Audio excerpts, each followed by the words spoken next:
Bonjour à tous. Aujourd'hui, nous allons continuer la série d'études bibliques Adorer Dieu, honorer les autorités. Je voudrais vous parler sur le livre d'Esther. Il me semble que ce livre n'est pas très lu et l'histoire qu'il présente n'est pas très connue par rapport aux autres livres de l'Ancien Testament. Une caractéristique qu'on trouve ici, c'est qu'il est le seul livre de la Bible dans lequel on ne trouve pas le nom de Dieu. Mais je voudrais vous inviter à réfléchir sur le chapitre 1 qui a 22 versets et après sur le chapitre 4. Ce livre commence en parlant de la période où Xerxès a pris la place sur son trône. Le chapitre 1 dit que son empire s'étendait depuis l'Inde jusqu'à l'Éthiopie. La troisième année de son règne, et il a fait une grande fête, une grande célébration pour montrer devant tous sa richesse et en même temps sa gloire. D'abord, il fait un festin de 180 jours pour les ministres, les fonctionnaires de l'armée, les nobles et les gouverneurs. Après de cette grosse festivité, il a fait un banquet pour toute la population, les riches et les pauvres de Sus, la ville où était son trône.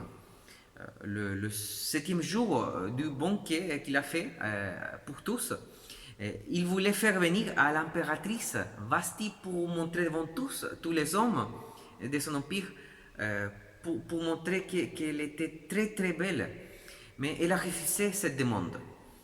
On ne voit pas dans le texte pourquoi elle a refusé. C'est pas très clair.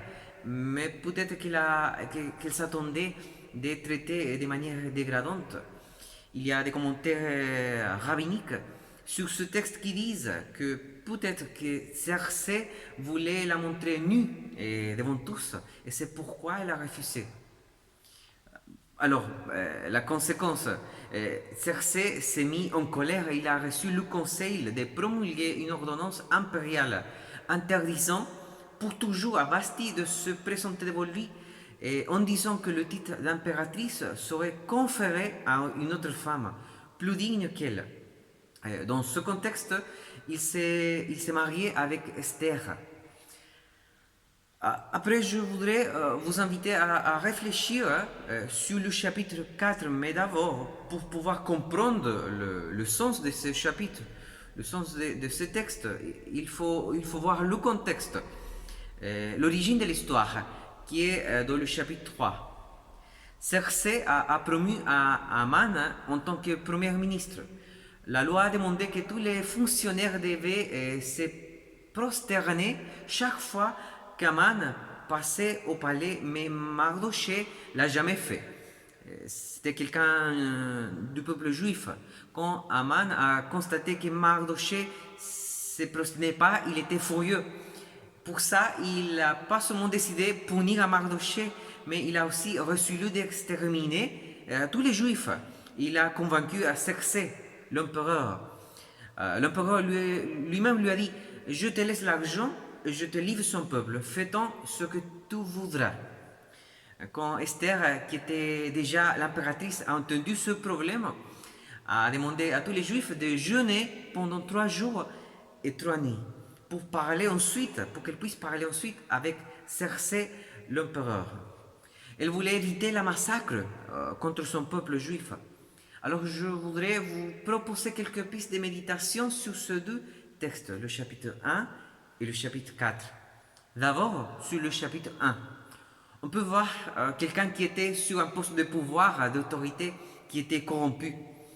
Il avait bu beaucoup de vin et il semble qu'il avait fait une demande dégradante à sa femme. Et comme elle a refusé, il a donné une loi pour réaffirmer son pouvoir en tant que leader. Le chapitre 1 dit qu'il a envoyé des lettres dans son empire ordonnant que tout homme soit maître en sa maison. Il voulait changer avec une loi la conduite, les cœurs des personnes.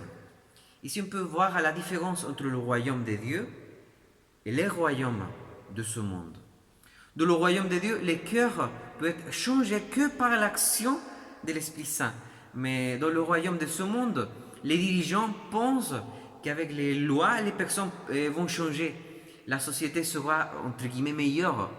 Ici, dans ce contexte, Cersei ne cherchait pas à avoir une société meilleure. Ce n'était pas son but. Ce n'est pas une loi, ce n'est pas une ordonnance qui change notre cœur. Une loi peut ralentir le mal, mais elle ne peut pas faire une transformation intérieure.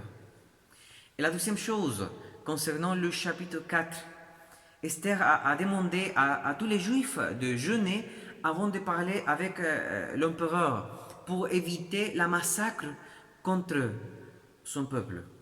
Normalement, le jeûne était accompagné de la prière. Alors on voit que même si le nom de Dieu n'est pas présent de manière explicite dans le livre, il y a une dévotion intense des Juifs.